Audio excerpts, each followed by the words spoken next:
групата беше създадена с цел бърза реакция на кризисни ситуации на територията на София, при които има възможност да бъде употребено оръжие или да бъдат въобще високо рискови операции на територията на град София. А защо тази група нямаше преди 2 години? Защото в последно време се наблюдава тенденция на нарастване на агресивност в лицата от криминалния контингент. Все повече стават бройките незаконно оръжие, притежавани от такива лица. И както виждате, нали, напоследък зачестяват инцидентите с употреба на оръжие и с оказване на съпротива. При арест? При арест.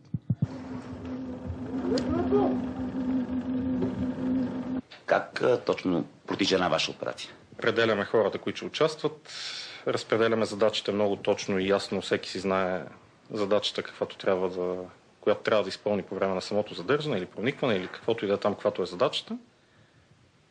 След което чакаме вече да излезе писмената заповед на директора на СДВР и да ни уведомят за точния час на реализация. Силоваци или тактиците, вашата група?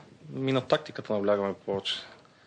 Лесно е да събереш екип от 10 човека, които да минават през стени и да пребиват хора. Това е елементарно да събереш такива хора. Значи по-трудно е да събереш хора, които ще го направят така, че след тях да е възможно да се работи с тези хора, които са задържани, след тях да е възможно в това помещение да се направи качествен оглед и да се съберат доказателства, необходими за доказване на престъпната дейност. Какво става сега? Веждаме занятие, проникване в сграда, да влязат вътре, да прочистят коридорите и всичките зони, които срещат по пътя си и да влязат в стаите. Това го повтаряте колко пъти? Много. Много. Ето, виждаш колко пъти спират, връщат, докато стане... Механично? Да. Голяма част от ежедневието е тренировки. Това е. Малко отстрани може да прилича така на... си играеме на войници, нали? Ама все пак това е нещо, до което може да спаси нечий живот. Всеки му се свива корема и му се увеличава пулс, като застане на вратата преди влизане в апартамент. Въпросът е да не те обземе паниката. Затова се и тренира тук. С времето се вкарват и повече и имитационни средства, и стрелби, и гранати, за да се доближаваш максимално до установката.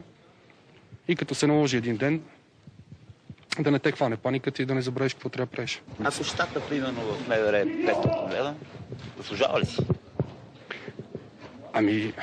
Виж сега, не си заслужава, общо взето, ако го правиш заради парите. Ако го правиш заради усещането, тръпката, начина на живота, всичкото това нещо, колектива, който ти дава, тогава си струва.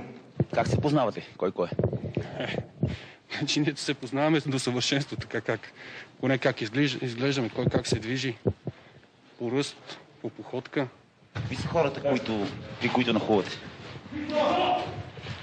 Само малко по-назад така седят, за да могат да си работят спокойно.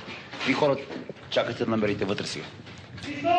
Значи винаги залагаме на най-лошия вариант.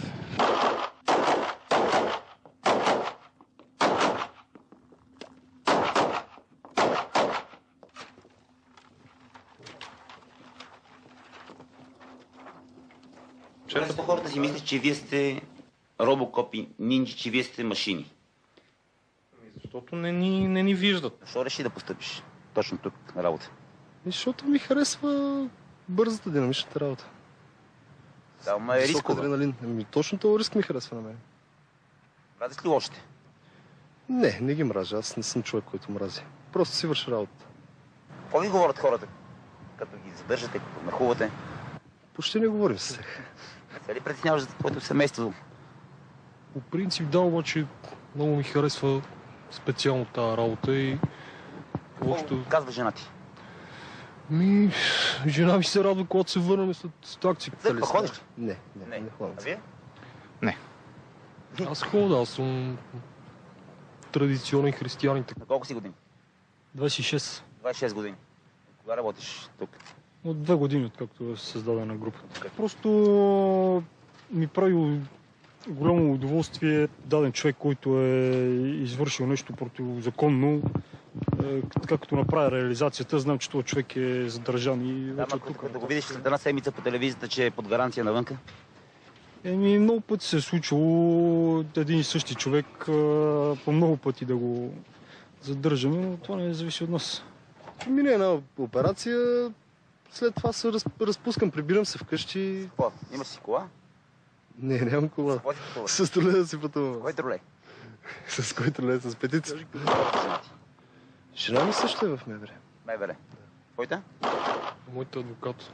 Адвокат. Да. Значи има големи спорове. Ние ги фащаме и вие ги пускате. Общо взето, да.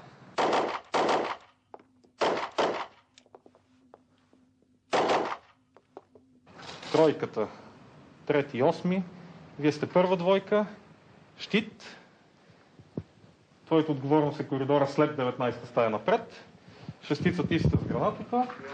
Аз държа коридора назад. С единицата сте двойка, които влизате в стаята. Това всъщност, което си харесвам в работата, едно от нещата, което харесвам, е, че свършва страшно бързо. Примерно, ако трябва да започнем да работим 5:30, ние 5:31 и 2 вече сме си свършили работата. Какви са тия отсреща, които хващате? Изцяло са лица от криминалния контингент, за които има някакви данни, че ще окажат съпротива или че пък оперативните са получили сведения, че е въоръжен, или пък другия вариант е, че има неща, които по време на влизането той би могъл да се изчисти от тях. Примерно много често става така с наркотиците. Доста бързо трябва да се влезе, за да не успеят да изчистят това, което след това би вързало тяхната престъпна дейност. Нали? Влизате през прозорци, влизате през врати. Да, когато откъдето е възможно. Полицай, това от дете още. Аз полицай съм си, аз винаги съм мислил, че ще работя полицай и полицай работя. Добре, че някои хора имат така негативно мнение за полицаите. Винаги е имало негативно мнение.